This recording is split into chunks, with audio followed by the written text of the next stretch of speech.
কত সুন্দর হাঁস হাসান, পানি খেলতেছে। পড়ে যাবে, পড়ে যাবে, তুমি পড়ে যাবে।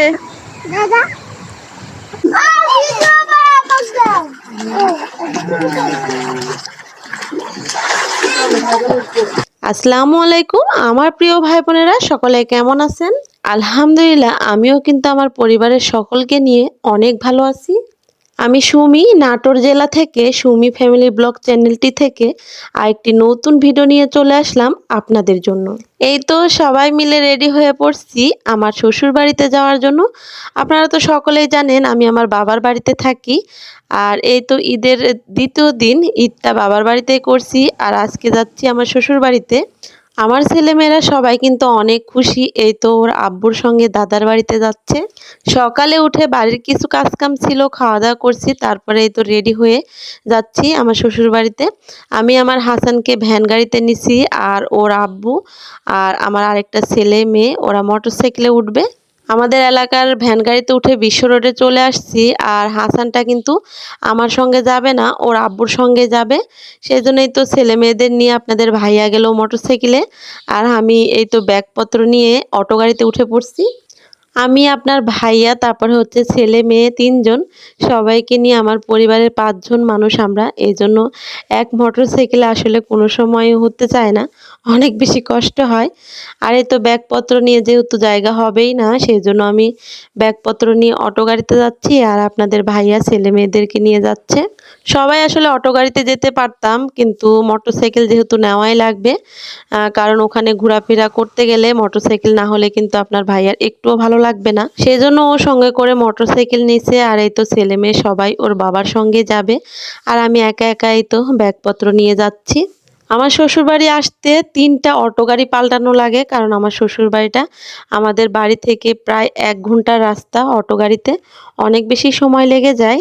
আর এই তো আমার শ্বশুরবাড়ির এলাকাটা অনেক বেশি সুন্দর, এদিকে নদী এলাকা, আমার কাছেও খুবই ভালো লাগে।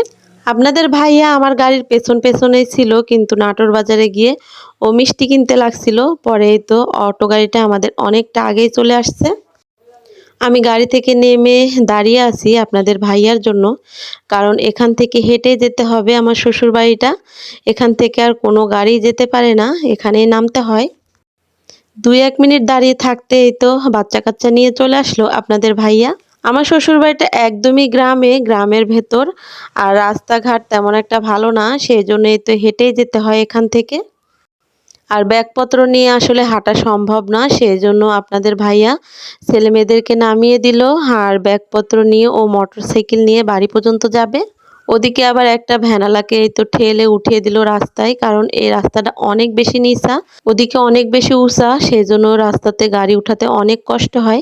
আর এই তো আমরা এখন হাঁটা ধরছি। আমার সঙ্গে চার্জার ফ্যানও নিছি। আপনাদের ভাইয়া বলতেছিল গ্রামে কিন্তু অনেকবার কারেন্ট যায়, আবার যেহেতু গরম পড়ছে, কারেন্ট গেলে বাচ্চাদের অনেক বেশি কষ্ট হবে, সেই জন্য চার্জার ফ্যানও সঙ্গে করে নিয়ে আসছিলাম। আমার হাসানটা অনেক সুন্দর করে হাঁটতেছিল, কিন্তু ওর বাবাকে দেখে আবারও বলতেছে মোটরসাইকেলে উঠবে, সেই জন্যই তো ওর আব্বু হাসানকে নিয়ে গাড়িতে ব্যাগটা নিয়ে মোটরসাইকেল নিয়ে বাড়ি পর্যন্ত চলে যাবে। আর আমরা এই তো রাস্তা ধরে হেঁটে যাচ্ছি। এই রাস্তাগুলো হাঁটতে কিন্তু অনেক সুন্দর লাগে আমার কাছে।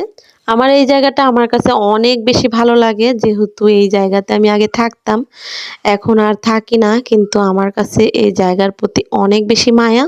এই তো ফ্যান নিয়ে হাঁটতে হাঁটতে আস্তে আস্তে কিন্তু অনেক বেশি গরম লেগে গেছে। তাড়াহুড়া করে আগে বোরখা খুললাম, তারপরে এই তো চলে আসলাম নদীর বাতাস খেতে, কারণ নদীর বাতাসটা অনেক বেশি সুন্দর। আমার হাসানটাও কিন্তু দাদার বাড়িতে আসলে অনেক বেশি খুশি থাকে।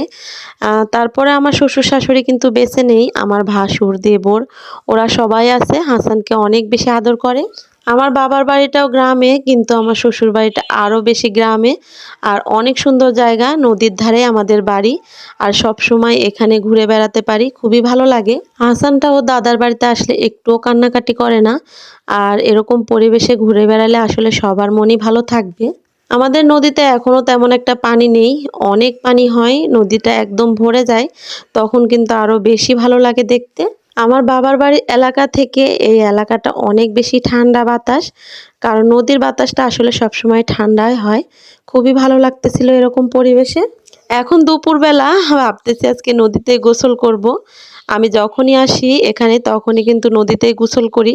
আর এদিকের এলাকার মানুষগুলা বেশিরভাগই নদীতে গোসল করে। ছেলে মেয়ে আপনাদের ভাইয়াকে নিয়ে সবাইকে নিয়ে নদীতে গোসল করতে শুরু করে দিলাম। আর এই তো আপনাদের ভাইয়া হাসানকে সাঁতার কাটানো শেখাচ্ছে আর গোসল করাচ্ছে, আর আমি একটু সাঁতার কাটতেছি। কারণ অনেক দিন থেকে সাঁতার কাটা হয় না, আর নদীতে সাঁতার কাটতে অনেক ভালো লাগে। হাসানটা তো অনেক খুশি, একবার ওর আব্বুর কোলে আছে, একবার আমার কোলে আসতেছে। আসলে এই মুহূর্তটা অনেক বেশি ভালো লাগতেছিল। সবাই মিলে অনেক আনন্দ করে অনেক সময় ধরে গোসল করলাম। তারপরে সবারই কিন্তু অনেকটা খিদা লেগে গেছে। এই তো আমার যা রান্না বান্না করছে, আর এখন আমরা সবাই মিলেই খাচ্ছি। অনেক কিছুই রান্না করছে আমাদের জন্য।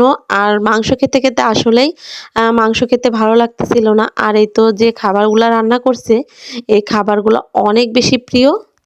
আজকের রান্নাতে আছে লাউ দিয়ে ডিম, তারপর হচ্ছে ঝিঙা ভাজি, কচুরলতি দিয়ে মাছ, আর হচ্ছে গরুর মাংস। আসলে অনেক তৃপ্তি করে খাওয়া হচ্ছে।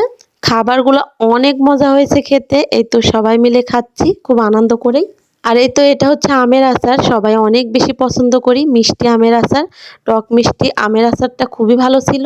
আজকে কিন্তু এখান থেকে বিদায় নিব, আর আমার শ্বশুর বাড়ির আরো সুন্দর সুন্দর মুহূর্ত দেখার জন্য অবশ্যই আমার সাথেই থাকবেন। সবাই সুস্থ থাকবেন, ভালো থাকবেন। আসসালামু আলাইকুম, আল্লাহ হাফেজ।